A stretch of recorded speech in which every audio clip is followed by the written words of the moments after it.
일생 동안 당신이 반드시 읽어야 될 100권의 책 일당백 44번째 시간 시작하겠습니다. 반갑습니다. 정프로고요. 안녕하세요. 정민여입니다. 네, 정광입니다. 네, 지난 시간에 가을 동화 특별편을 좀 하지 않았습니까? 지난주에 첫사랑한테 전화할 뻔했잖아요. 아, 첫사랑 생각나신다는 분들이 네, 많더라고요. 그러니까요. 네, 하지만 생각 안 하는 게 현명하다고 봐야 되겠죠? 그렇죠. 과거는 과거 그대로 묻혀두는 게 아름답지 않겠습니까? 그렇습니다. 괜히 또 저희 때문에 싱숭생숭해서 첫사랑도 페북, 인스타 이런 거 들어갔다가 험한 꼴 당하지 마시고. 그거 다 기록에 남는 것도 있대요. 아, 내가 들어갔던 그 네. 방문 기록 네. 맞습니다. 그거 추적할 수도 있으니까 괜히 서로 서먹서먹한 관계 만들지 마시고 네, 그냥 첫사랑은 첫사랑대로 첫사랑으로 이렇게 딱 포장해 놨을 때가 또 가장 아름다울 수 있는 거니까요. 맞아요. 그렇게 그냥 가셨으면 좋겠습니다. 자, 오늘 저희 44번째 책 소개를 해드려야 될 텐데 과연 오늘은 어떤 책이 우리 여러분들을 기다리고 있을지 매우 기대됩니다. 사실 최근에 프랑스에서 참수 테러가 잇따르지 않습니까? 아, 너무 끔찍해요. 네, 그래요? 그러니까 그런 그래요? 사건들이 그래요라니. 저는 프랑스는 쇼핑밖에 몰라가지고. 아, 프랑스는 네. 쇼핑이죠. 네. 근데 이제 프랑스에 최근에 무슨 일 때문에 근데 테러가 났어요? 과거에 그 샤를리 앱도 사건은 기억하시죠? 뭐야? 뭐요? 샤를리 뭐요? 에브도 에브도가 뭐예요? 무함마드를 아, 조금 뭐 비하하는 듯한 이게 만평을 냈단 말이죠. 거기 이제 풍자 전문이니까. 근데 이제 그 풍자 그림을 보고 이제 많은 무슬림들이 분노를 했죠. 네. 그때 한번 막 테러 비슷한 일들이 좀 있었고 그 일이 있고 지금 이제 몇 년 지났는데 네, 이번에도 누굽니까? 누구를 좀 교사였죠. 그 네. 학교 교사가 그 샤를리 에브도 났던 그 잡지의 그림들을 수업 시간에 보여주고 그런 것들이 일종의 뭐라고 해야 되냐 뉴스화됐다고 해야 될까요? 그러니까 그걸 알고 네. 10대 청년이었죠. 10대 청년이 찾아와가지고 맞습니다. 교사의 인상착의를 안 다음에 칼을 가지고 목을 베어버렸죠. 학교에서요? 네. 학교 이제 퇴근하는 교사를. 네. 또 무슬림 한 명이 그 교회에서 나오는 분들을 또 네. 죽여갖고 3명인가가 아마 사망한 그렇죠. 걸로 또 네네네. 알고 있는데 굉장히 그 종교적인 면에서 아주 끔찍한 네. 일들이 좀 벌어지고는 있습니다. 네, 그래서 지금 프랑스도 굉장히 여기에 뭐 단호하게 제초를 한다 이렇게 지금 나오고는 있는데 네. 참수라고 하는 게 사실 뭐 예전엔 얼마나 많은지 모르겠습니다만 우리는 참 상상하기도 좀 힘든 얘기만 일이잖아요. 들어도 지금 너무 끔찍한데요? 네. 그런데 이런 참수가 또 문학에도 종종 등장하지 않겠습니까? 그렇습니다. 그리고 실제로 프랑스에는 사형의 수단이 기요틴 단두대였죠. 70년대까지. 네. 70년대? 네까지. 1970년대? 네, 네. 왜 단두대가 최근까지였네요? 네, 사용되었죠. 근데 아니, 이제 사형이 말 집행은 안 됐지만 사형의 방법은 기요틴이었습니다. 그러니까 집행은 안 이제 되지만 뭐 네네네. 기요틴은 알죠? 기요틴은 참수잖아요. 아니에요? 기요틴이 참수라고요? 참수는 아니고 네. 그때 뭐 얘기 들었는데 뭐, 고문 기구였나? 정민영 뭐, 역시 반갑습니다. 이런 모습들을 좀 봐야지 우리도. 뭐였죠? 왜 이거 이렇게- 웃으면 안 되는 내용 아니에요, 근데? 우린 옛날에 길로틴이라고 그랬었는데 그게 네. 아마 발음이 아마 기요틴이 기요틴 요즘은. 되는 것 같은데 이렇게 그 참수대가 이렇게 있었고 위에 이렇게 날라리 딱 칼날이 붙어 있고 네. 뭐 밧줄 딱 끊으면 칼날이 툭 떨어지면서 오. 그 아래에서 이렇게 목 내놓고 있던 사람은 아. 목이 탁 잘리는 음. 그게 이제 기요틴이잖아요. 단두대. 단두대. 네. 그러니까 바로 그런 그 참수라든지 기요틴 그리고 그 바로 그런 것들 일어난 이유가 지금 뭐 여러 가지 그 사실 그건 테러는 일어나서도 안 되고 당연히 그건 근절돼야 될 범죄이면 틀림없는데 근데 왜 이런 일들이 유독 프랑스에서 많이 일어나는가? 결국은 이제 프랑스에 있는 그 마그레브라고 하죠. 북부 아프리카의 아랍계 출신들이 지금 한 프랑스에 500만 명 정도가 살고 있다고 하거든요. 이른바 무슬림이라고 할 수 있는 뭐 사람들이 아랍계, 프랑스인들이죠. 500만이면 프랑스 인구 한 7, 8천만 되는 것 같은데. 네, 어마어마한 숫자죠. 네. 근데 이 사람들은 이 젊은이들은 이 사회에 정상적으로 진입할 기회를 박탈당했단 말이죠. 네. 예를 들어서 소르문 대학을 우리 말하는 파리 8대학인가요? 나와가지고 직업 소개서에 전화를 걸어가지고 자기 이름을 말하는 순간 네. 우리 예전에 클레다 만물 박사 클레다 할 때 딱 이름 듣고 기분 나빠지잖아요. 이런 말하는 순간 그 직업 소개서에서 전화를 끊어버린다는 거죠. 대학은 그래도 들어갈 수 있나 봐요? 대학을 프로그램 나왔다 대학은? 하더라도 그만큼 안 해주고 그리고 사실은 그 구역들이 그 예전에 이제 2005년에 한번 큰 사건이 났죠. 2005년이요? 예, 그 젊은이들이 불신 근무를 피해 가지고 변전소로 갔다가 거기서 감전이 돼 가지고 한 명이 죽고 한 명이 중상 입으면서 파리 뭐 13구역 뭐 이런 건가요 혹시 그게? 그러니까 그 지역이 이제 흔히 말하는 박리유라고 제가 네. 들어본 것 같은데 네.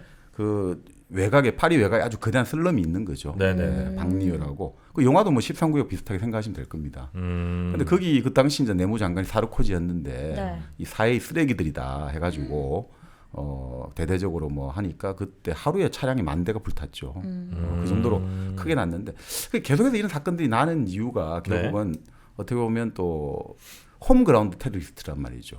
그게 외부에서 온 게 아니라 홈그라운드. 자기 거기서 자란 사람들이 테러리스트가 된다는 거예요. 그럼 결국 뭐냐 기회를 박탈당한 젊은이들이 가치나 공정 이 사회에 들어갈 입장권을 못 받고 있단 말이죠. 그 박리우라는 지역에는 뭐 강상중 선생이 자세히 이야기하고 있습니다만 그 박리우라는 지역에는 뭐 영화관, 도서관, 콘서트홀, 서점 아무것도 없다는 거예요. 그런 문화적인 혜택을 전혀 아무것도 누릴 없다는 수가 거죠. 없는 거군요. 그러니까 뭘 공부할 수도 없고 어디 갈 수도 없고 딱 거기에 갇혀 산다는 거죠. 자 그러다 보니까 이 사람들이 프랑스는 우리가 그런 이야기 하잖아요. 철저한 계층 사회라고 하잖아요. 네. 네. 그러니까 프랑스에서는 와인을 감별하는 방법이라든지 문학을 무엇을 읽었나 한다든지 음악을 어떤 음악을 좋아하느냐 어떤 음식을 하느냐 요걸 가지고 다 사람의 어떤 그게 계층이 정해진단 말이죠. 그런데 이런 그런 여러 가지 문화 자본이라고 하는데 그거는 어른이 되어가지고 익힐 수가 없거든요. 어릴 때부터 그건 익혀지기 때문에. 네네. 그러니까 여기는 이 젊은이들이 어릴 때부터 그 접근권이 박탈되기 때문에 이 사회가 받아들이지 못하니까 결국 그런 것들이 어떤 방식으로 이렇게 분노 표출이 폭력적으로 되는 분출이 된다는 거죠. 최근에 에밀리 파리에 가다라는 넷플릭스에서 하는 그 드라마가 있는데 네네. 거길 봐도 약간 파리의 분위기를 대충 알 수가 있는데 에밀리가 미국에서 온 사람이거든요. 근데 어쨌든 미국이란 나라는 그래도 세계에서 가장 큰 강국이잖아요. 네. 근데 미국 사람에 대한 어떤 그런 편견이라든지 무시라든지 차별도 엄청 심하더라고요. 근데 하물며 그런 무슬림이나 더 약소국가에서 출신인 사람들한테는 얼마나 더할까라는 생각이 들어요. 그러니까 이제 결국 뭐 이거는 여러분들이 말씀하시는데 프랑스 사회는 예전에 가톨릭의 힘이 워낙 셌기 때문에 네. 정교 분리의 원칙이 강하잖아요. 라이시대라고 해가지고. 근데 이슬람은 정교 일체된 사회잖아요. 네. 그렇기 때문에 우리 못 받아들이는 거잖아요. 해변가에서 예를 들어 전통적인 이슬람 복장한 사람은 나가달라 이렇게 됐잖아요. 그러니까 이런 것들을 근데 지금까지는 그것은 사적인 영역이니까 네. 그 집안에서나 해라 이런 건데 결국은 뭐 어떤 분들은 결국 프랑스 사회가 그 결국 공생으로 가려면 그 종교의 영역을 공적에서 드러내는 것도 허용하는 좀 더 넓은 관념으로 가야 된다. 뭐 이렇게 주장하시는 분도 계세요. 그게 안 될 땐 계속 이런 충돌이 날 수밖에 없다는 거죠. 근데 프랑스에는 왜 그렇게 많은 이민자들이 모이게 된 거예요? 그러니까 왜 그럴 것 같습니까? 그 사람들이 자기 고향이 떠나면 다 고생하는데 왜? 네. 프랑스 식민지를 결국 경영했잖아요. 그 식민지 출신들을 다 데리고 와서 일 부려먹었던 거죠. 그리고 그런 것들이 결국은 이런 식으로 다 남아 있는 거죠. 예를 들어 영국 같은 경우는 파키스탄이라든지 인도 쪽 사람들이 많이 살고 있고 네. 독일 같은 경우는 터키 쪽 사람들이 많이 이민자로 와가지고 네, 그런 네. 것도 있고 결국 그런 사람들이 또 특히나 프랑스라든지 미국이 그 테러리스트 타깃이 된 이유 중에 하나가 네. 중동 지역에 끊임없이 군사적으로 개입을 하잖아요. 그러니까 또 타깃이 되기도 하고 결국 이런 여러 가지 어떤 착취 구조가 존재하는데 결국 오늘 뭐 좀 서론이 길어졌습니다만 결국 네. 바로 이 프랑스에 지금 일어난 뭐 참수 테러라든지 그리고 결국 그런 것들의 배경이 결국 기회를 박탈당한 젊은이들의 분노가 그런 것들을 또 만드는 하나의 어떤 토양이 되고 있다. 바로 그런 점에서 지금부터 한 거의 200년 전에 아주 기념비적인 소설이 나왔죠. 주인공이 정말 인간의 개인의 능력과 가치에 따라서 공정하고 이런 평등한 사회가 왜 만들어지지 않느냐에 분노하다가 결국 분노하고 저항하고 도전하다가 결국 좌절당해서 기요틴에 이제 목이 끊어지는 바로 주인공 질리엥 소렐. 옛날에는 줄리앙이라고 했는데 네. 요즘 뭐 보니까 질리엥 소렐 이렇게 하더라고요. 바로 적과 흑이죠. 스탕달의 적과 흑. 네. 오늘 소개해 주신 네, 책은 소설이 바로 스탕달의 적과 흑입니다. 빨강과 검정이죠. 그렇죠. 그래서 오늘 우리 정민여가 몸에 안 맞는 지금 검정 옷을 원피스를 처녀 때 입던 원피스를 뭘 이렇게 자꾸 이끈이끈 봅니까? 터질까봐 그럽니까? 보시는 분들이 좀 불편하실까봐. 예. 그래도 다행히 이게 저 스판 소재라 그렇게 막 뜯어지진 않을 것 같습니다, 여러분. 네, 오늘 방송이 가다가 잠깐 멈추면 제 옷이 터져가지고 멈춘 걸로 숨 합시다. 크게 쉬지 마. 알겠어요. 숨 크게 쉬지 마시고. 가늘고 길게 호흡할게요. 네. 자, 근데 이 기회를 박탈당한 사람들 얘기를 이제 해주신다고 하니까 갑자기 좀 다른 뭐 상황이겠습니다만 어쨌든 우리 사회에도 기회를 또 박탈당할 위기에 있는 분들이 있지 않겠습니까? 네. 그분들을 위한 광고 잠시 듣겠습니다. 퇴소하던 날은 정말 기뻤어요. 제가 고대하던 날이었기 때문이었는데 기차가 출발을 하는데 그때 눈물이 나더라고요. 마음 둘 곳이 없다라는 생각. 여러분의 독립은 몇 살이었나요? 보육원의 아이들은 만 18세가 되면 시설을 나와 홀로 살아가야 합니다. 어른이 되기는 아직 이른 나이. 곁에 아무도 없다면 그것은 자립이 아니라 고립입니다. 18. 홀로 어른이 되어야 하는 아이들을 위해 함께 해주세요. 아름다운 재단은 18 어른의 건강한 자립을 응원합니다. 아름다운 재단 18 어른 캠페인.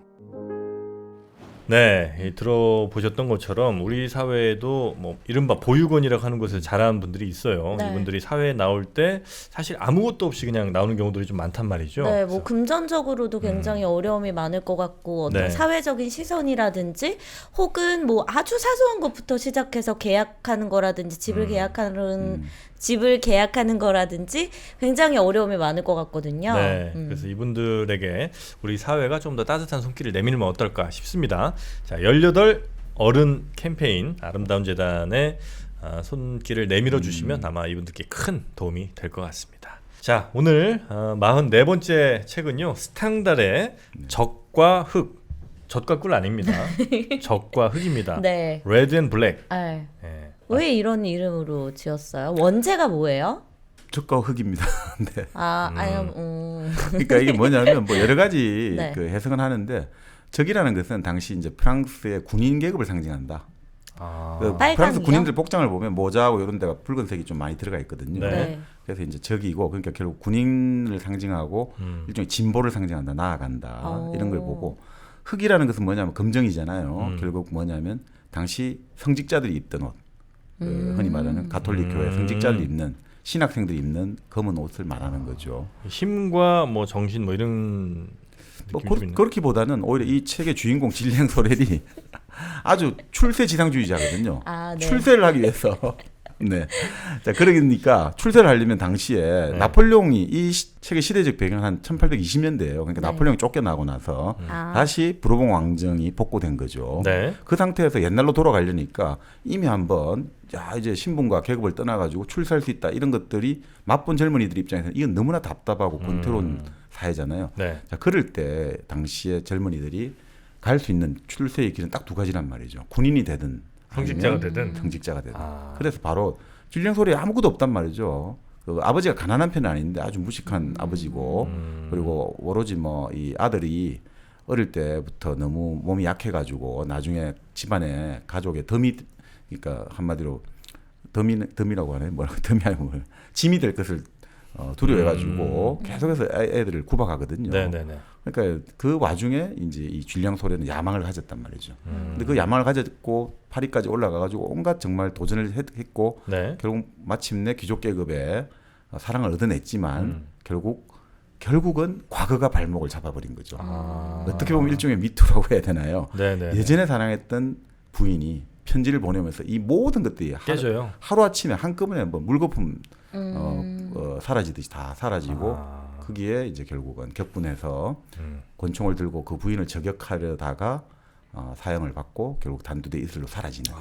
진짜 사랑과 야망의 이야기죠. 아, 그러네요. 네, 한 야심 많은 젊은이가 어떻게 하면 한번 이 야망을 이루기 위해서 네. 이 사랑을 하나의 야망의 수단으로 갔지만 마지막에는 결국은 마음을 바꾸게 되는 거죠. 아, 이 사랑이야말로 결국은 내가 유일하게 얻을 수 있는 가치였구나라고 즐겁게 받아들이면서 결국 단두대의 칼날을 받고 결국 저 세상을 간다. 네. 그러니까 상당히 이게 이 질량 소리를 같은 경우는 세계 문학 사상 가장 매력적인 남성 캐릭터 하나로 보고 아 있습니다. 그렇습니까? 그 약간 프랑스판 개츠비 같은 느낌? 뭐 달라요? 그렇게 볼 수도 있죠. 아니 맞습니다. 그러니까 네. 미천한 집안에 미천한 신분의 젊은이가 입꼬리 올리지 마라. 좋겠다 성공해서. 네. 뭐 그러니까 미천한 신분의 젊은이가 네. 그 정말 그 바로 위대한 개츠비도 그렇잖아요. 데이지가 어떻든 부잣집 그 어떤 신분이 좀 다르잖아요. 네. 그러니까 그 사랑을 얻기 위해서 온갖 정말 어떻게 보면 더러운 좀 암흑가의 돈과 그래도 하면서 결국 부를 쌓았지만 결국은 그 오히려 그 부자 계급이 더 추악하고 위선적인 행동을 하고 그것을 개츠비가 수습을 하다가 결국 죽게 되는 이야기잖아요. 네. 네, 네. 뭐 어떻게 보면 일맥상통합니다. 네. 참고로 그 프랑스 원제는 네. Le Loup et le Noir 뭐야? 그렇죠. 아, 우리 그- 일당백은 프랑스어를 못합니다. 못한다. 하지만 제가 도전해보자면 네, Le 맞습니다. Loup 네. et le Noir. 그렇죠, 맞습니다. 그게 적과 흑. 그렇죠. 물랭루즈라고 하잖아요. 네. 아, 울랑루즈. 그게 빨간 풍차잖아요. 루즈가 아. 빨갛다는 뜻이잖아요. 음. 그리고 느와르 영화 알잖아요. 그렇죠. 네, 어두웠고 검은. 어묵. 네, 바로 그러니까. 네. 그게 이제 원 네. 프랑스 제목입니다. 네. 뭐 프랑스 말을 할 때는 항상 그 약간 톤 다르게 해야 되는 건 알죠? 아, 톤을 어떻게 다르게 해야 Le 돼요? Noir 이렇게. 또할 것 같은데. 그러니까 이게 뭐 사실은 서머셋 모험 있지 않습니까? 저번에 네. 만물박사 했던 네. 서머셋 모험이 세계 10대 소설 해가지고 자기가 발표를 했습니다만 그 중에 반드시 들어가는 적과 소설이 바로 흑이? 적과 흑이죠. 그래요? 뭐 제가 보기에는 마담 보바리를 지었던 플로베르라든지 인간 희극을 썼던 발작 그냥 19세기 하여튼 최고의 소설가 중에 한 명이다. 스탕달이. 스탕달이 정말 뛰어난 소설가고 이 책을 읽어보면 이 연애의 기술 네. 물론 스탕달이 연애론이라는 책도 썼습니다만 아 그래요? 이 적과학을 보면 야, 이 정말 이 밀당의 기술이라든지 어떻게 하면 여인의 마음을 그 자기를 끊임없이 조금이라도 좋다고 말하면 그 여자는 자기를 무시해 버린단 말이죠. 그럼 이 여자를 어떻게 내가 굴복을 시키느냐 이게 아주 드라마틱하게 그려져 있거든요. 아 그래요? 좀 읽어. 연애의 기술이 다 들어 있습니다. 갑자기 확 이렇게 땡기죠, 구미가. 이제 너무 늦었다는 뭐 감이 없지 않아 있습니다만 네. 일단 뭐 오늘 여러분께 소개해드릴 책은 스탕달의 적과 흑이고요. 네.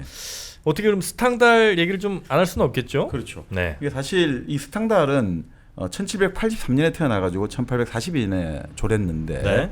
근데 지금도 이 스탕달이 이 적과 흑이라는 게 현대에도 호소한단 말이에요, 감성에. 그만큼 감각적이고 지금도 충분히 통하는 그 여러 가지 연애의 어떤 테크닉도 있고, 그리고 뭐 정말 그 인간 삶에 대한 통찰이라는 게 완전 눈이 부십니다. 지금도 충분히 통해요. 아 그래요? 예, 그만큼 이게 감각적이에요. 뭐 어떻게 하는 거예요? 뭐 나중에 이제 그건 이따 이야기 공개합니다. 나오겠는데. 그러니까 이 사랑에 관심이 많으셨구나 이분이. 그렇죠. 스탕달은 사실 뭐 스탕달도 그러니까 참 보면요, 이 스탕달이 프랑스의 그르노블이라고 프랑스 이제 동부 쪽, 네. 동남부라고 해야 될까요? 그쪽에 태어났는데 뭐 이 그르노블에 태어났는데 참 이 사람도 결국 이런 것 같아요. 어릴 때 엄마가 돌아가고 어머니를 여의고 아버지는 변호사고 근데 가족들하고 사이가 그렇게 안 좋았대요. 네. 그래서 참 불행한 어린 시절. 네. 항상 그 해밍웨이가 주장하듯이 불행한 어린 시절이 위대한 작가의 필수라고 하는데 네. 역시 여전합니다. 여기도. 자, 그 상태에서 이 사람이 결국 이제 나는 이 사람도 출세를 꿈꿨 거죠. 당시 이 사람은 1783년생이니까 젊었을 때 나폴레옹이 이제 딱 집권자였잖아요.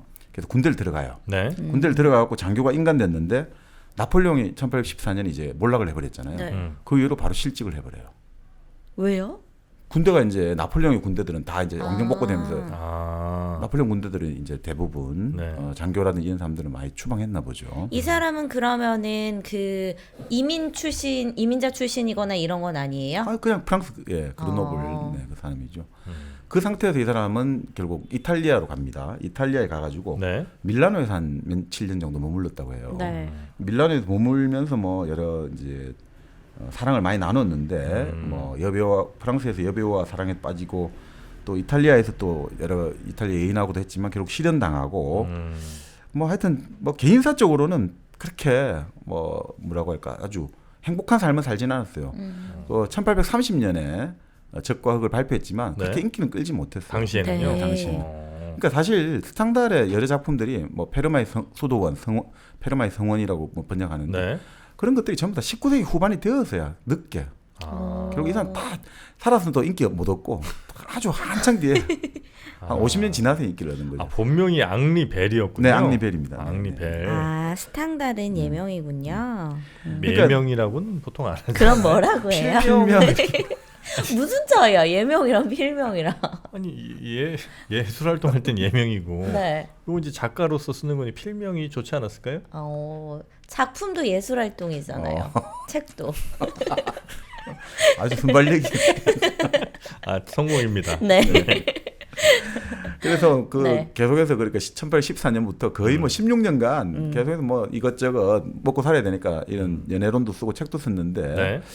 뭐 사실은 그렇기 때문에 결국은 이 사람이 그 출세를 계속했으면 오히려 책을 안 썼겠죠. 아. 오히려 그 실직을 하는 바람에 소설을 쓸 수 있는 사람도 관찰하고 실현도 하고 된 거예요. 네. 그러니까 결국 위기가 이 사람이 나중에 자양분이 된 거죠. 차양분 되면 뭐예요? 살아있을 때 별로 그렇지. 돋본 게 없는데 불행해 참 이런 사람들 보면 차라리 죽은 다음에 잘 안 되는 게 오히려 낫지 않나? 개인으로선 당연히 그렇죠. 그죠? 근데 바로 이 질량 소렐이 거기에 대해서 심각한 문제 제기를 하는 거죠. 아, 그래요? 예. 근데 사람의 명예란 게 무엇이냐. 네. 그러니까 이 사람은 나중에 그런 이야기 하거든요. 내가 만약에 살려고 한다면 그 자기가 사랑을 얻어낸 그 마틸드라는 네네네. 사람이 일종의 정말 프랑스 대귀족의 고명딸이란 말이에요. 거기에다가 이 사람은 딱 사회가 되는 순간 자기 신분 세탁이 다 돼버려요. 무슨 귀족의 막내 아들로 신분이 세탁이 되고 뭐 영지도 어마어마하게 받게 되고 바로 프랑스 군대의 어떤 고급 군관으로 임명이 되고 모든 게 깔려 있는데 그 지점을 가면이 결국 나중에 이런 것들에 대해서 뭐 포기했다는 게 아니고 그 지점을 아주 뭡니까 딱 단호하게 비웃으면서 사형대로 기꺼이 올라가는 거죠. 그러니까 그런 것들이 참 이게 어떻게 그게 가능한가 싶은데 이 그래요? 소설을 읽다 보면 이게 대단하구나 이런 생각이 들죠. 결국 이 사람은 뭐 스탕달 같은 경우는 네. 결국 16년간의 그 참 오랜 방황 끝에 1830년에 프랑스에 이제 7월 혁명이 일어나거든요. 네. 뭐였죠? 그러니까 어떻게 되냐면 우리가 프랑스가 부르봉 루이 네. 16세가 부르봉 왕조에서 목이 잘렸잖아요. 네. 그런 다음에 제1공화국이 성립한 거잖아요. 네. 제1공화정이 성립했는데 결국 나폴레옹이 나타나가지고 황제가 돼버렸죠. 네. 그래서 재정이 다시 돌아갔잖아요. 근데 1814년 나폴레옹이 몰락하고 나서 부르봉 왕조 루이 16세의 동생이 루이 18세가 돼가지고 다시 집권을 했어요. 네. 그래서 이제 왕정 복구가 된 거죠. 네. 근데 쭉 갔는데 루이 18세 뒤를 이은 샤를 10세가 좀 정말 더 옛날로 돌아가려고 구제도의 정책을 하려고 하니까 바로 1830년 7월 혁명이 일어난 거예요. 더 이상 그런 식으로 다시 왕이라고 마음대로 하는 시대는 못 간다. 그렇게 해서 1830년 7월에 혁명이 일어나가지고 루이 필립이라는 사람이 새로운 왕이 돼요. 네. 이건 입헌군주 비슷하게 생각하시면 되죠. 네. 근데 이 루이 필립 같은 경우는 사실은 죽은 루이 16세의 어떻게 보면 조카 이렇게 관계인데 네네네. 이 아버지가 프랑스 대혁명 때 루이 16세 폐위에 찬성한 사람이거든요. 그만큼 혁명가에 가담한 사람이에요. 왕족인데. 네네네. 결국 근데 루이 필립이 이제 들어와 가지고 1830년에 들어오니까 조금 더 이제 문이 열리는 거죠. 근데 결국 그것도 조금 미흡하다 해가지고 1832년에 6월 봉기가 일어나죠. 그 바로 우리가 레미제라블의 배경이 됐던 그 전투가 바로 6월 봉기입니다. 파리 시민들. 뭔가 왜 이래 제대로 더 계획을 안 하냐 이래가지고. 네. 근데 그래요. 네. 그러니까 우리가 흔히 생각할 때는 그 레미제라블의 그 봉기가 네. 그 프랑스 대혁명 그때로 생각을 네, 아닙니다. 하는 네, 경우가 네, 좀 네, 많은데 네, 네. 그때는 한참 더 전이고 그렇죠. 그 6월 봉기는 1832년에 2년. 네. 레미제라블 배경은 1832년이었습니다, 여러분. 모르셨죠? 그 전에 몇 번 본 게 있었다고 했잖아요, 정박님이. 봉기가 많아. 네. 자 그렇게 해가지고 네. 뭐 그거는 진압이 되었고 우리 그 소설에 봤듯이. 그런데 이렇게 가다가 루이 필립의 이런 이제 입헌 군주를 하지만 네. 이 정책이 결국 또 불만을 사가지고 1848년에 2월 혁명이 일어나죠. 뭐 이렇게 많이 혁명이 너무 많이 일어나니까 이걸 다 기억할 수가 그게 이 없어요. 프랑스가 네. 아주 극단적이죠. 공화정을 했다가 재정을 갔다가 다시 또 공화정 갔다가 입헌군주 갔다가 또 1848년은 결국 다시 공화정으로 복귀합니다. 네. 제2공화정이 됩니다. 이게 뭐 하나 얻어내는 게 쉽지가 않은 거예요. 사회가 바뀐다는 게 그렇습니다. 단지 그냥 뭐 한번 혁명했다고 쫙 바뀌고 이런 게 없고 끊임없는 뭐 기존 뭐 세력 기득권들의 반대에 또 새로운 혁명 세력이 싸우고 이게 여러 차례 해야 이제 어느 정도 자리를 잡지 그냥 한번 형님 네. 뭐 개혁 한번 했다고 끝나는 게 아닌 것 같아요. 네. 그 말씀대로 지난 시간에 볼테르의 하드코 히스토리에 나왔던 볼테르의 말 있지 않습니까? 네. 역사라는 것은 비단신을 신고 계단을 내려오는 자들과 남학신을 남학신을 신고 계단 올라가는 그 소리들로 가득 차 있다 했는데 바로 그런 거죠. 계속해서 이게 부딪히는 거죠. 네네네. 자 그렇게 해서 이제 제1848년에 다시 공화정이 됐는데 그 대통령으로 이제 결국 그 일종의 직권자로 선출된 사람이 바로 네. 나폴레옹의 조카가 음. 됐거든요. 근데 문제는 이 사람이 4년 후에 다시 나폴레옹처럼 쿠데타를 일으켜갖고 또 황제가 된 거죠. 네. 또 재정이 된 거예요. 아 그래요. 그래서 나폴레옹 3세라고 하죠. 네. 아 그 사람이 나폴레옹 네, 3세예요? 나폴레옹 3세입니다. 아. 나폴레옹 여동생의 아들이죠. 음. 근데 그 사람도 진짜 아이라는 설도 있지만 어쨌든 나폴레옹 여동생의 아들이 네. 외삼촌 이름 빌려가지고 된 거죠. 아. 그렇게 쭉 가다가 결국 잘 됐거든요. 1852년인가 집권해서 쭉 가다가 보불 전쟁, 프로이센과의 전쟁에서 네. 프랑스가 완전히 엉망이 돼버렸단 말이죠. 아. 나폴레옹 3세가 포로까지 잡혔다고 하죠. 포로로까지. 아 그쪽에 프로이센에. 네. 자 그러니까 그 당시 어떻게 되겠습니까? 이제 재정은 무너지고 네. 그때 또 뭐가 들었느냐? 파리 꼬민까지 들었단 말이에요. 공산당. 최초의 사회주의 정권 어떻게 보면 그 자치 정권이라고 해야 될까요? 파리에. 네. 근데 결국 뭐라고 하냐? 꼬미? 꼬민. 꼬미? 네. 꼬민. 그 파리 커뮤니티. 공산당을 네네. 그렇게 얘기해요? 커뮤니스트를 아. 이제 우리가 흔히 뭐 공산당 이렇게 네. 얘기하잖아요. 네. 그 커뮤니스트를 이제 프랑스식 발음을 하면 꼬뮤. 꼬미니스토 이렇게 되겠죠? 그걸 이제 줄이면 꼬민 이렇게 되는 거죠. 꼬민. 꼬민. 그렇죠. 네. 그러니까 다시 이제 공화정이 성립됐겠죠. 네. 그러니까 이제 이 바로 파리 코민을 다시 분쇄하고 결국 그 공화정이 들어서가 그 공화정이 쭉 간 거예요. 네네. 그 공화정이 쭉 가다가 어떻게 됐습니까? 2차 세계 대전 때 그 프랑스가 파리 북쪽은 그러니까 프랑스를 반으로 나눠가지고 위쪽은 히틀러가 나치가 직접 통치를 하고 아. 그 남쪽 반은 괴뢰 비시 정부를. 정권이죠. 네. 페탱이라는 1차 세계 대전의 프랑스 영웅이었는데 네. 그 비시라는 지방을 따가지고 비시 정권이라고 하는데 네. 그 비시 정권이 이제 결국 그 반으로 나눠진 거죠. 네. 자 그렇게 있어가지고 결국 그 45년 해방이 되고 나서 프랑스는 이제 제4공화국이 시작된 거죠. 테러 헌법을 만들어가지고. 아, 프랑스 지금 사공화국이군요. 아닙니다. 근데 4공화국이 됐는데 그게 이제 총리로 했거든요. 또 뭐가 네. 바뀌어? 그러니까 총리가 했는데 계속해서 이제 서로 네. 이게 막 정치가 불안정한 거죠. 네. 자 그러다가 특히 바로 1950년대 가장 뜨거웠던 사건이 알제리 내전을 둘러싸고 아. 까미는 이게 참 침묵을 지키고 아, 사르뜨르는 네. 우리 제3세계 인민해방전선에 열렬한 우리 지지를 표한다 해가지고 프랑스 완전 내전이 일어날 뻔했단 말이에요. 네. 그래서 결국 그 혼란스러울 때 1958년이죠. 네. 드골이 다시 복귀를 하거든요. 아. 드골이 복귀하면서 헌법을 바꿔가지고 제5공화국이 만들어집니다. 샤를 드골. 샤를 드골. 어. 위대한 프랑스를 내세웠죠. 오늘 샤를 드골 성공의 공항 선- 있잖아요. 샤를 드골 공항. 아 공항 아, 가봤어요? 네네. 맞습니다. 가봤죠. 샤를 아, 드골 좋겠네. 공항. 그러면서 지금의 프랑스가 네. 그 제5공화국 헌법에서 강력한 대통령이 쭉 지금까지 이어지는 거죠. 네네. 그러니까 프랑스 역사가 이제 대략 그렇군요. 네, 근데 참 이게 그러니까 이게 너무 극단적이지 않습니까? 아, 왔다 아주 갔다가. 극단적이죠. 이 네. 한 100년 동안은 진짜 네, 열탕과 온탕을 극단적이네요. 막 극단적으로 가요. 이거를 살았던 분들은 이 시대를 살았던 분들은 진짜 힘들었겠다. 제일 힘든 사람이 누구냐? 바로 알베르 까미였죠. 왜냐하면 그 지식인들도 극단적이란 말이에요. 우파든 좌파든. 근데 알베르 까미처럼 중용을 취하는 사람은 다 욕을 들어먹는 거예요. 양쪽에서. 네. 근데 지금 제가 보면 까미야말로 정말 100년을 앞서간 사람 같아요. 최고의 사상가이자 최고의 작가다. 그래서 까미를 저와 많이 비교하셨잖아요. 네, 네. 그래서 지금 뿌듯해 하잖아요. 죽고 나서 뭔 소용이 있냐고. 100년 뒤래요, 살아서 정영진 이 씨. 모양인데. 정영진 씨 후대가 아주 영광스러운 시간을 보낼 거예요. 아니 근데 이게 사실 저번에도 말씀드렸습니다만 그러니까 네. 옛날 사람하고 지금 사람 차이가 수명관이 완전히 달라진 거죠. 이 생명관이. 예전에는 수명을 최소 200~300년으로 봤단 말이죠. 최소 200~300년으로 자기의 수명을. 아, 그래요? 무슨 말이냐면 실제 200~300년 못 아니, 살아. 할아버지, 아버지, 내 아들까지 요 300년, 200~300년 내 수명으로 보는 거예요. 그러니까 내가 무슨 일이든지 조심해야 되는 거예요. 아, 내 수명이 사회적 수명, 우리 가문의 수명까지 다 네, 포함하거든요. 네. 나뿐만이 아니라 네, 네. 내가 잘못하면 아버지 할아버지 욕먹이는 거고 내 자식들 다 욕먹인다. 자식들 내 손자까지도 네. 완전히 문제가 생기는. 근데 지금은 이제 지금은 자기밖에 내 모르는 거예요. 삶만 7~80년 뭐 네. 이 정도만 이제 삶으로 본다는 그 수명이 거죠. 엄청 짧아졌고 그렇네요. 근데 그 수명간의 변화는 사실은 비정규직에 확산하고 관계가 있습니다. 비정규직은 또 왜 나옵니까? 정규직일 때는 한 직장에 평생 고용이 보장되잖아요. 종신고용. 네, 네. 그러면 기본적으로 같이 가잖아요. 같이 가기 때문에 네. 서로 눈치도 보고 조심할 수밖에 없는데 이게 지금 이제 프로젝트식이고 1년 2년 단위로 바뀌면 눈치를 안 볼 수밖에 없는 거죠. 어떻게 그렇죠. 보면. 평생 직장이라는 더 이상 당신하고 내가 개념이 문제 볼 없으니까. 거냐 이거죠. 아. 그러니까 이런 것들이 결국은 내 수명관을 뭐 프로젝트도 마찬가지. 연구 프로젝트도 5년 정도면 5년만 잘 눈속임하면 돈 타먹으면 그만이다. 네. 5년 뒤에 뭐가 될지 시키는 건 안 써. 5년 뒤에 누가 챙기는데 이렇게 됩니다. 근데 전 이게 좋은 것 같아요.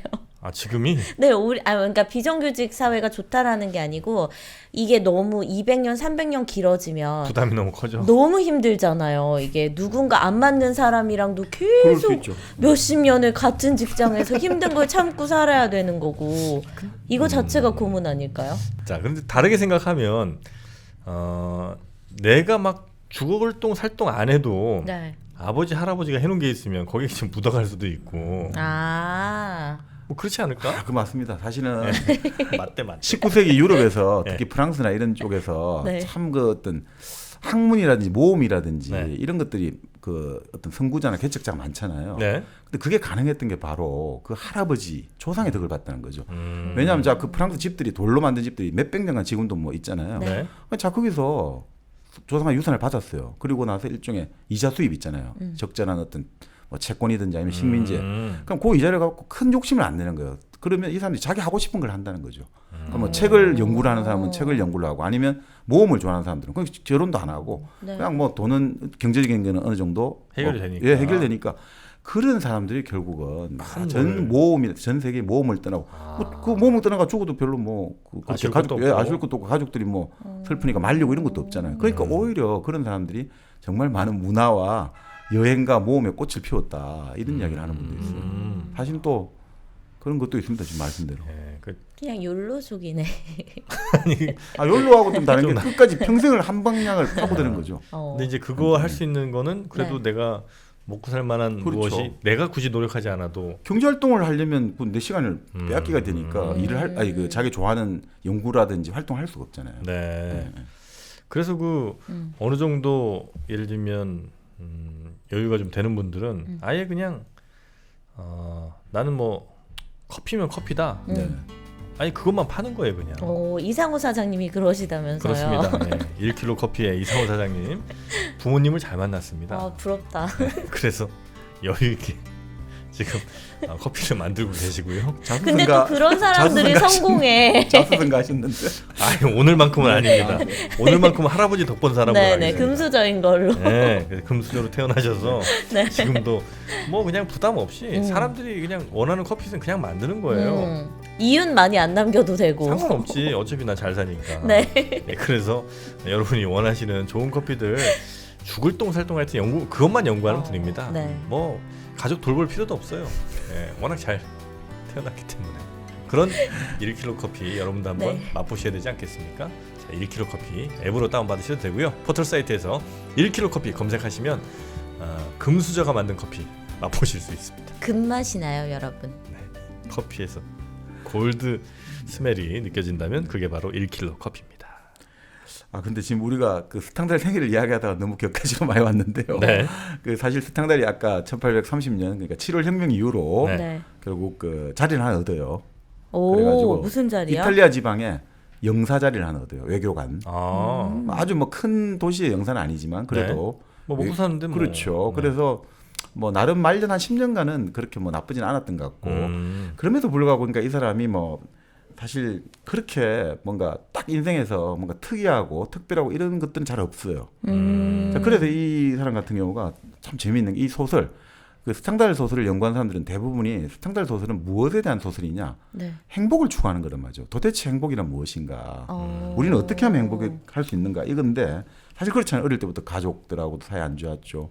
뭐 시대하고도 불화한 거잖아요. 네. 그러니까 맨날 뭐가 안 좋으니까 어떻게 뭐 연인하고도 여러 가지 그 사람 결혼 안 했어요? 결혼이 지금 제가 찾아보니까 결혼 이제 좋아하는 연인들하고 계속 이제 실현하고 뭐 이런 걸로 나오네요. 근데 그럼에도 불구하고 나중에 그런 이야기를 해요. 참 멋있는 말을 하나 하는데 수많은 세월과 사건 후에도 나에게 기억되는 것은 사랑했던 여인의 미소뿐이다라고 만년에 소리를 하는 겁니다.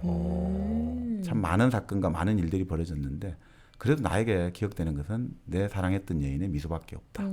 이렇게 이야기를 하고 결국 뭐 참 생존 시에는 그렇게 큰 영광을 못 보다가 사실 뭐 죽어가지고 사실 그 이후에 참 큰 어떤 정말 칭송을 받고 네. 하고 있는 거죠.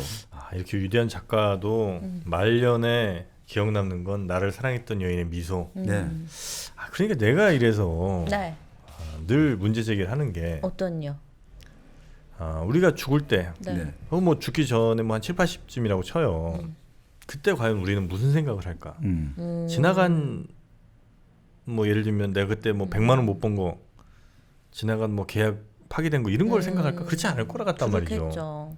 그래서 뭐 스탕달처럼 네. 나를 사랑했던 여인의 미소라든지 정말 내가 만나고 싶었는데 못 만났던 그 아쉬움 뭐 이런 것들은 이제 남을 것 같단 말이죠. 네. 그래서 우리가 좀 더 사랑이 좀 관대해져야 되지 않느냐.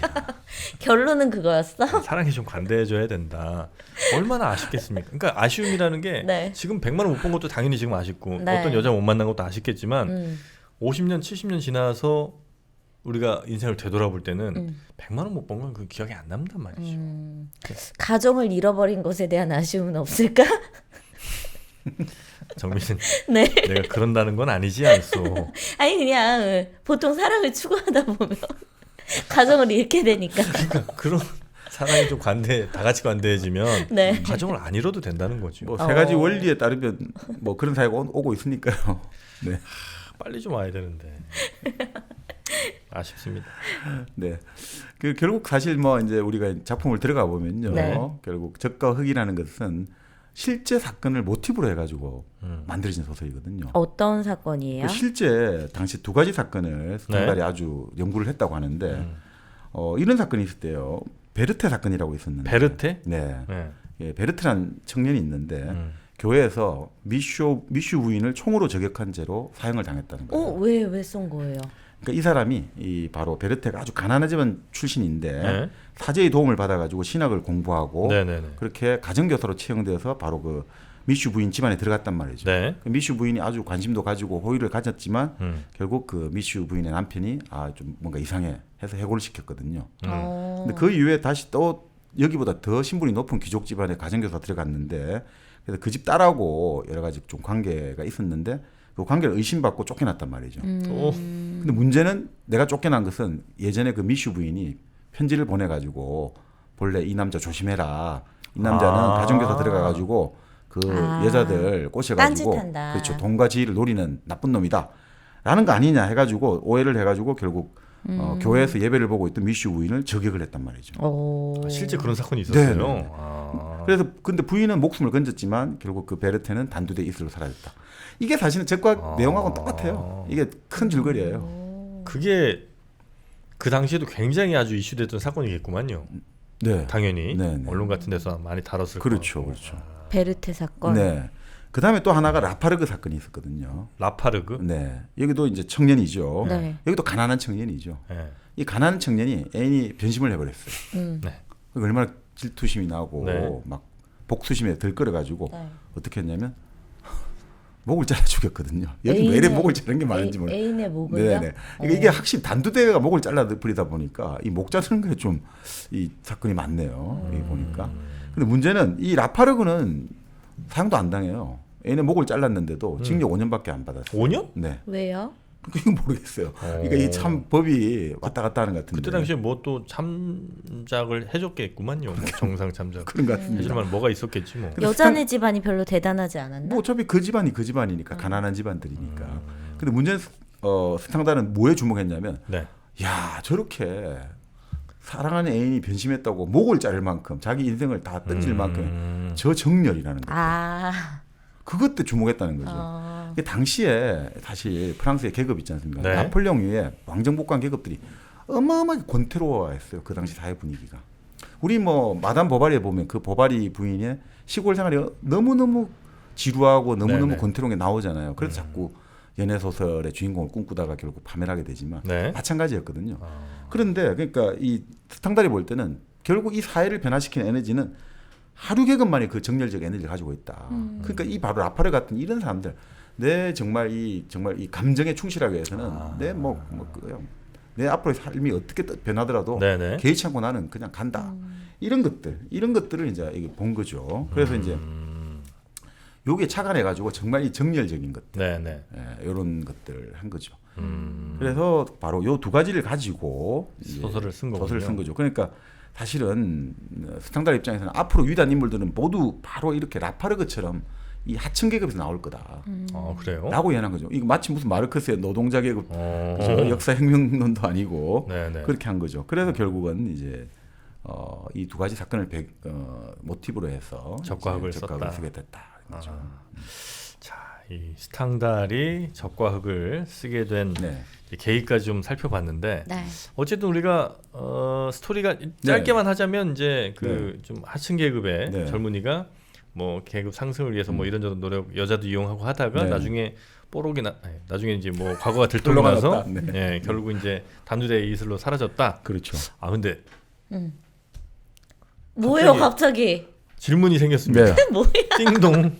새로운 시스템의 도입입니까? 질문 생길 때는 이걸로 눌러야 돼. 네. 그 단두대 이슬이라고 그러잖아요. 아 단두대 뭐 예를 들면 형장의 이슬로 사라졌다. 그래, 이슬. 네. 그럼 왜 이슬이라고 할까? 이게 뭐 어. 무슨 물방울일 수도 있고 아니면 뭐 단두대 뭐 희생양 뭐 등 여러 표현이 있을 텐데 아, 네. 왜 하필이면 이슬일까? 나 알 것 같아. 뭐죠? 그게 사형 집행을 하는 게 보통 아침에 하니까 그러니까 새벽에서 아침 사이 뭐 아무튼 그런 이른 시간에 하니까 이슬로 사라졌다. 정방이 깜짝 놀라신 아니, 것 나는- 같은데 나의 해석에 저는 이렇게 그런 거 지금 아닐까요? 저는 잘은 모르는데 네. 이런 생각이 들어가지고 보통 우리가 사람의 생명을 어떤 초로라고 하잖아요. 풀에 이제 매달린 이슬 같다고 하잖아요. 근데 아 그게 그래요? 예, 초로와 같은 삶이다 이런 이야기. 그만큼 좀 위태롭다라는 위태롭기도 얘기예요. 하고 그게 왜냐하면 초로가 자 우리가 아침 새벽이 됐잖아요. 네. 풀잎 이슬 열다가 해가 떠오르면 금방 말라버리잖아요. 그 금방 사라져 버리니까. 아 그렇게 짧다. 네, 그래 짧고 더덥다 이런 뜻으로 보통 저는 이 이슬로 사라진 거 아니냐 이렇게 보는데 금방 사라지니까 더덥. 어떻게 네이버 찾아보니까 뭐래요 네이버는? 역시 뭐 정박님을 못 뛰어넘네요. 네. 대충 뭐 그런 네. 얘기들이 있습니다. 그래서 약간 예전에 그런 생각했어요. 단두대 이슬 뭐 이래갖고 네. 단두대에서 이렇게 딱 잘리고 나면 그 칼날에 핏방울 핏방울들이 맺는. 약간 이렇게 있을 거 아니에요. 그걸 혹시 그렇게 단두대 이슬로 사라졌다 이렇게 얘기를 하나 했는데 대체로 많은 분들이 얘기하는 거는 우리 정박님처럼 그 예를 들면 풀 위에 맺혔던 이슬이 이제 금방 사라지니까 그렇게 이제 인생이 아주 짧게 사라졌다 이런 걸 이제 표현한다 이렇게 얘기를 하시네요. 네. 자 질문 저는 해결됐습니다. 네. 정민이도 궁금한 게 갑자기 생각나면 네, 이거 누르면 이걸 되는 누르시라고. 거예요. 좋네요. 어떻게 또 유튜브로 우리 구독자분들을 끌기 위한 자구책인가요? 별짓을 다 합니다. 네. 네. 자 그래서 네. 어떻게 하면 스토리 한번 좀 네, 가볼까요? 배경을 먼저 한번 보시죠. 네, 네. 이 바로 적과흑은 크게 이 지금 요 우리 번역된 게 두 권인데요. 네. 저는 민음사 본인데 이동열 서울대 불문과 명예교수 하셨던 분이 네, 번역한 번역하신. 책입니다. 네. 그리고 여기 크게 1부, 2부로 나눠져 있는데 네. 뭐 1부, 2부가 1부가 주로 바로 주인공 줄리앙 소렐이 더 레나를 부인하고 어떤 유부녀하고 어떤 사랑 이야기가 중심이 되어 있고 2부는 마틸드 향이라고 파리에 올라가서 아주 대귀족의 비서로 있었던 줄리앙 소렐이 그 집안의 딸하고 여러 가지 연애사라고 해야 될까요? 그거 중심으로 서술되어 있죠. 근데 제일 첫 번째가 이제 보면 이 소설 같은 경우는 1장, 2장 이런 식으로 해가 소제목도 있기도 하고 마지막 뭐 2부에는 소제목이 없기도 하는데 네. 항상 그 시작하는 게 이제 고전적인 인용구 있지 않습니까? 네. 이런 거를 먼저 딱 붙이고 시작을 아, 하더라고요. 그래요. 고전적 기법이죠, 보통. 네. 자, 2장에서 이 내용은 보통 요 짧은 요 글귀 안에 다 함축적으로 들어가 있다. 요걸 보여주는 건데. 멋진 문장들이 많이 나오겠네요. 그렇죠. 거기에. 네. 자, 1장은 소도시라는 이름 되어 있는데 바로 지금 주인공 줄리앙 소렐이 태어나서 자란 곳 어디냐? 프랑스 꽁떼 지방의 베리에르라는 소도시가 공간적 배경이에요. 프랑스 꽁떼 하면 정말 뭡니까? 프랑스의 딱 그 동쪽, 딱 스위스하고 옆에 붙어 있어요. 아, 남동쪽쯤 되겠군요. 예. 그런데 이 프랑스 꽁떼 옆이 어디냐면 네. 그 유명한 부르고뉴 지방이에요. 부르고뉴? 부르고뉴 하면 가장 우리가 뭐 프랑스에서 어떻든 가장 비싸다고 하는 포도주가 기스 와인. 나오죠. 와인이 나오죠. 음. 로마네 꽁띠. 아, 한 명에 3,800만 원 저번에 한번 해가지고 났잖아요. 로마네 꽁띠. 네네. 아, 그게 바로 이 동쪽 바로 붙어 있어요 부르고뉴. 아, 그렇습니까? 네. 네. 그러니까 프랑스에 보통 이제 저는 와인 잘 모릅니다만 네. 이게 하도 그때 상식적으로 보니까 이 로마네 꽁띠가 워낙 비싼데 또 반대쪽 있죠. 서쪽에 보르도 지방 있죠. 보르도 네. 포도주가 또 유명하잖아요. 이 보르도를 대표하는 술이 있죠. 흔히 김정일의 술이 와인이다. 이건희 회장의 와인이다 하는 술이 있죠. 뭐예요? 샤또라뚜르. 아. 그게 이제 또 보르도를 대표하는 와인. 그 동서에 딱 그렇게 아. 서로 딱 맞춰져 있는 거예요. 네, 네, 네. 근데 그것도 뭐 수백만 원씩 하고 뭐 어떤 거는 그냥 값을 부를 수 없다고 하는데 그 예전에 뭐 김대중 대통령이 2000년 남북 정상회담하러 갔을 때 그 김정일 위원장이 그 당시 샤또라뚜르를 내놨다. 그리고 또 이건희 회장이 이게 신의 물방울인가? 아닌가? 신의 물방울이 로마네 꽁뜰 겁니다. 보통 그렇게 불릴 겁니다. 아, 그래요. 아, 그 비슷하게 샤또라뚜르는 이 탑이죠. 뚜르가 탑이니까 그 탑에 사자가 딱 서 있고 이런 건데 그 포도주 와인 라벨에 붙은 게. 아, 그렇습니까? 예. 예. 근데 이제 뭐 그 그냥 뭐 어차피 네. 평생 먹을 일 없는 술이니까. 그렇죠. 뭐 언제 한번 먹어보겠습니까만은. 네. 하여튼 그 지방이에요. 그러니까 네. 바로 그 이제 프랑스 꽁대가 기본적으로 부르고뉴 지방 네네. 여기 다 이렇게 보시면 될 것 같고요. 자, 결국 그래서 배경은 그 공간 배경은 그렇고 시간 배경은 1820년대. 네. 자, 여기서 이제 이 도시는 지금 누가 지배하느냐면 일종의 뭐 지방 귀족들이겠죠. 시장이 드 레날이라는 사람이에요. 드 레날. 그 레날이 결국 부인이 드 레날 부인이죠. 네. 이 사람은 못 공장을 해가 돈을 많이 벌었어요. 못 공장. 못. 예, 못을 만드는 공장. 네.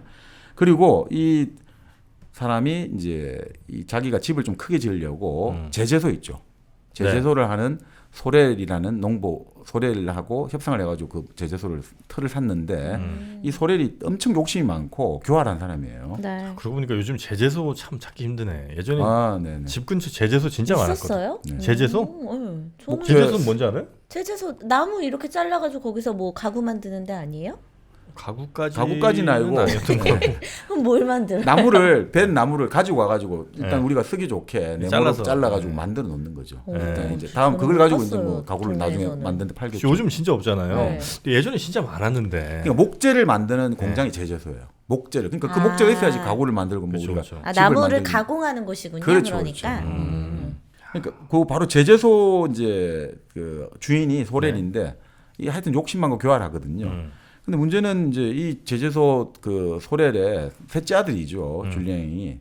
근데 항상 그 몸도 약하고 아버지가 보기에는 믿음지 않으니까 네. 항상 구박하고 또 책 보고 이러니까 너무 싫은 거예요. 음. 저놈은 도대체 뭐 하는 놈이냐. 그러니까 정말 막 아버지가 하여튼 아들하고는 단 일도 안 닮은 사람 이렇게 보시면 돼요. 근데 이제 레날은 이제 자기가 정말 레날 부인, 자기 부인하고 세 아들을 두고 있는 아주 다복한 사람이죠. 레날 부인은 30쯤 됐는데 그 지역, 아까 말씀드린 베리라는 이 지역에서 가장 아름다운 여자다라는 평판을 듣고 있어요. 그런데 이 시장은 무조건 수입 가져온 걸 제일 중요시하거든요. 돈 되는 것, 이익이 되는 것들. 그래서 이 레날 부인은 또 왜 좋냐면 레날 부인이 자기 친척 아주머니가 있는데 유일한 상속녀란 말이죠. 네. 그 아주머니가 죽으면 그 막대한 돈이 또 들어오니까 부인이 너무 좋은 거죠. 그렇게 뭐 이 시장이라는 사람은 기본적으로 이익이 가져온 걸 좋아하는 좀 그런 사람이다라고 네. 보시면 될 것 같아요. 자, 그래서 이 부인 같은 경우는 그냥 어릴 때 순녀원에서 교육을 받아가지고 남편을 뭐 사랑의 감정 이런 걸 한 번도 느껴본 적이 없는 거예요. 그냥 결혼을 해야 되니까 해야고. 그러니까 자기가 보기에는 자기가 알고 있는 모든 남자들 가운데 자기 남편이 가장 싫지 않은 남자라고 생각하는 사람이에요. 무슨 말인지 알겠죠? 아, 자기가 네. 알고 있는 모든 남자들 중에 제일 허물이 덜한 사람. 뭐 그런 거죠. 싫지 않은 남자. 제일 덜 싫은. 네, 덜. 아. 그리고 이 부인은 아주 뭐 정말 현숙한 이런 말하면 안 되겠다. 아주 옛날 사람이라 가지고 네. 남편을 판단하거나 실증 난다고 생각해 본 적이 한 번도 없는 거예요. 아, 그런 거는 감히 생각하면 안 돼. 남편은 판단하고 이런 대상이 아니야. 실증 난 대상이 아니야. 그냥 막 남들도 다 이렇게 살고 나도 이렇게 살 거야. 뭐 이런 생각하는 거죠. 네, 네. 자, 그런데 갑자기 어느 날 시장이 제주도집 막내 소래를 그 가정교사 데려올 계획을 세우는 거예요. 오. 왜요? 왜냐니까 가만히 생각해 자기 라이벌이 있단 말이죠. 자기 라이벌이 있는데 시장의 라이벌이요? 네, 시장의 라이벌이 네. 있는데 그 수용 소장이 있어요. 뭐 하여튼 그 수용 소장한테 내가 뭔가 좀 더 차별화가 돼야 되는데 뭐가 있을까? 아, 나 가정교사를 둬야겠다. 나는 가정교사를 고용할 만큼 재력이 된다. 재력도 있고 문화적인 수준이 있어. 근데 마침 보니까 줄리앵이 뭐 자기 친척 군의관한테 뭐 또 배우고 지방 사제에게 뭘 배워가지고 라틴도 잘한다더라. 그러니까 얘 데리고 와야겠다. 그리고 부인에게 이제 그 계획을 말하는 거죠. 그렇게 말해가지고 이제 그 아버지를 찾아가가지고 당신 아들을 다오하는데 이 아버지가 정말 교활한 시골 노인이라 가지고 딱 우리 아들 데리고 가려니까 무조건 딱 눈치 보고 이거 돈을 3배 이상 올려버려요. 처음에 주기로 했던 돈보다 우리 아들은 이런 식으로 참 협상의 달인인 거죠. 네. 딱 보면서 정말 그런 분들 많거든요. 딱 사람이 이것을 원한다 싶으면 절대 이제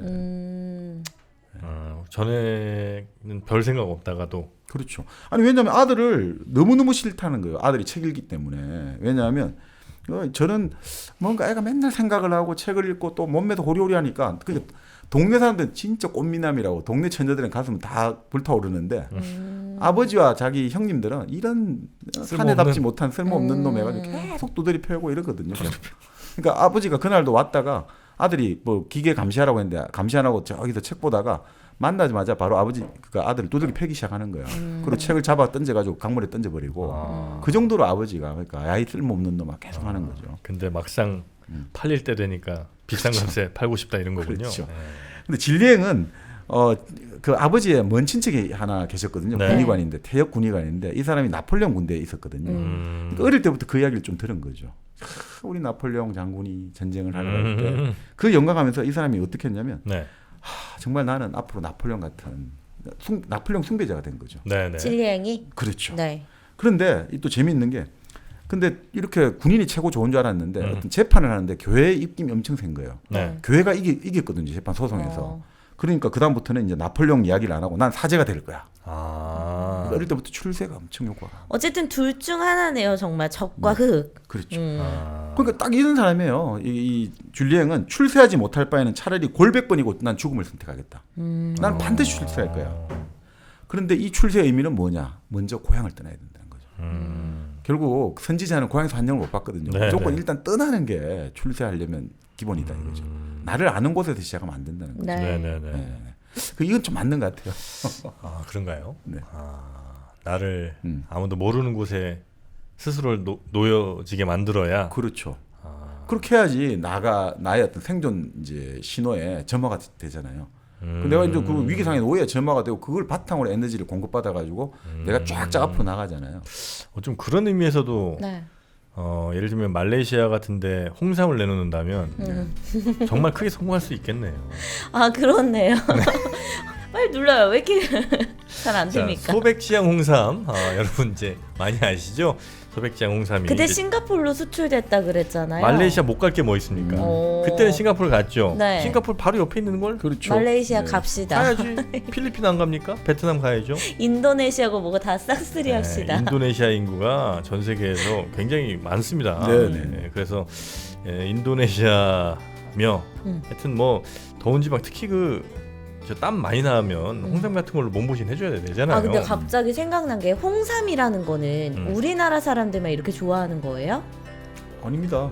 중국 사람들은 완전히 정말 좋아했죠. 좋아하죠. 왜냐하면 아편 중독됐을 때 유일한 특효 치료제가 홍삼이다 해가지고 정말 그렇습니까? 좋아했거든요. 정말 좋아했죠. 그리고 그럼 우리 어쨌든 동양에서만 먹는 거죠. 이 홍삼이랑 그렇지도 건강기능 않아요. 음료는. 예전에 네. 개성상인 있잖아요. 네. 개성상인들이 유럽까지 진출했어요. 홍삼 팔려고. 진생 코리아 진생은 네. 굉장히 유명하단 말이에요. 그래서 지금 아마 이 프랑스 꽁테 지방에도 네. 뭐 모르긴 몰라도 아마 이거 홍삼 가게 하나 있을 겁니다. 네. 전 세계로 뻗어나가는 네. 소백지향 홍삼, 소백의 기운이 전 세계로 from 소백 to world 전 세계로 지금 뻗어나가고 있다는 겁니다. 자, 여러분의 에너지도 많이 뻗어나가시기를 기다리면서 소백지향 홍삼과 함께 건강한 겨울 보내시기 바라겠습니다. 소백지향 홍삼 저희 공지사항 링크 따라가셔도 되고요. 아니면 인터넷에서 소백지향 홍삼 검색하셔도 되겠습니다.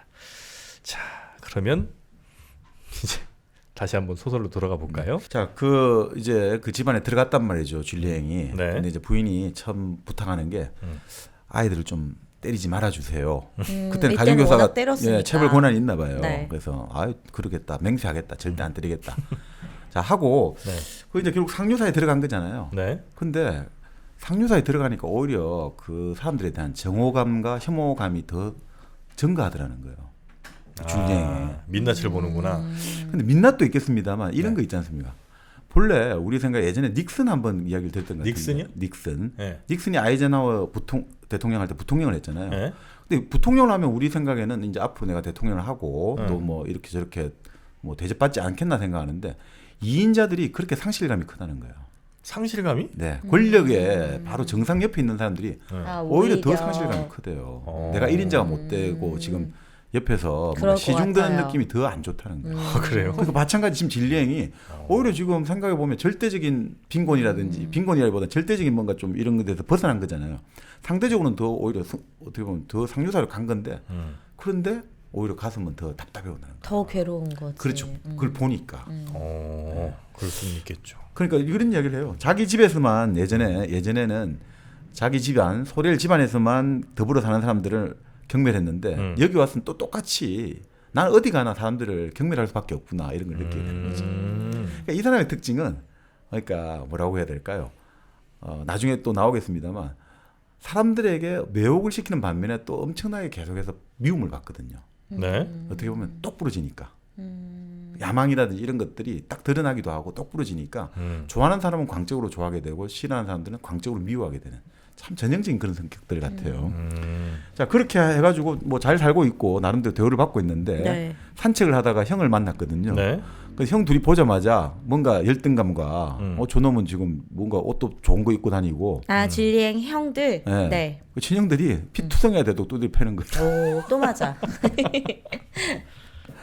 자 그런데 부인이 다른 사람하고 산책하다가 네. 피투성이 돼갖고 애가 완전히 쓰러져가지고 죽었나 싶어가지고 네. 깜짝 놀란 거죠. 네. 그래서 막 달려가서 어떻게 된 거냐 이러니까 같이 산책한 사람이 이 부인이 왜 이렇게 저렇게 과하게 과하게 반응을 반응하나 보이지? 했는데 진리행은 그거 자체도 좀 별로 마음에 안 드는 거예요. 왜냐하면 그때 자기한테 와가지고 부인이 그 얼굴이나 그 모습이 너무너무 아름답는데 네. 바로 그 아름다움 때문에 그녀 레날 부인이 미워지기 시작하는 거예요.